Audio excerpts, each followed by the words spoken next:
গত 5 তারিখে আমরা একটা অভিযোগপত্র পাই, যেটা ওই কোর্ট থেকে দেওয়া হয়, সেটা নাজির নীলেন্দু নাথ সরকার উনি এই অভিযোগপত্রটা দেন যে ওনাদের কোর্ট কমপ্লেক্সের ভেতর থেকে যে ব্যাটারি আছে, জেনারেটর চালানোর যে ব্যাটারি ব্যাকআপ টেকআপ যেটা হয়, সেই ব্যাটারি দুটো চুরি হয়ে গেছে।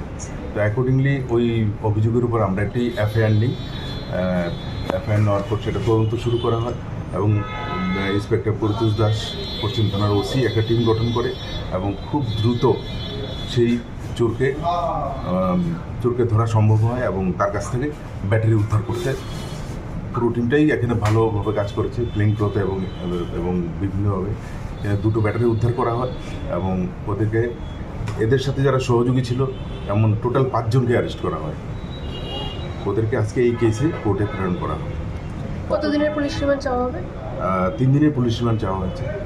আর পাশাপাশি আরেকটা খবর হচ্ছে যে গোপন সূত্রের খবরের ভিত্তিতে ওসি ওয়েস্ট আগরতলা পিএস জানতে পারে যে জয়পুর মানে গোলচক্কর এলাকায় জয় দুর্গা পাড়াতে কিছু মানে সন্দেহজনক কিছু প্যাকেট রাখা আছে একজনের বাড়িতে, নাম হচ্ছে অমন চৌহান।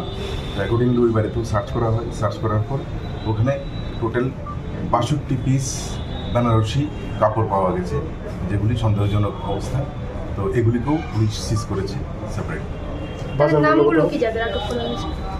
চুরি কেসে যারা অ্যারেস্ট হয়েছে তাদের মধ্যে বিশেষ করে অমিতাভ দাস, তারপর পিঙ্কু বর্মন, তারপর কিঙ্কর দেব, তারপর ফারুক মিয়া, টিটন, এই টোটাল 5 জন। তাদেরকে কোথায় আটক করা হয়েছে? তাদেরকে বটতলা ব্রিজের নিচের থেকে 2 জনকে, আর বাকিগুলোকে গোলচক্করের বিভিন্ন এলাকা থেকে। কাপড়ের বাজার মূল্য কত? কাপড়ের বাজার মূল্য not less than 3.5 lakh, R ব্যাটারিগুলি 50,000।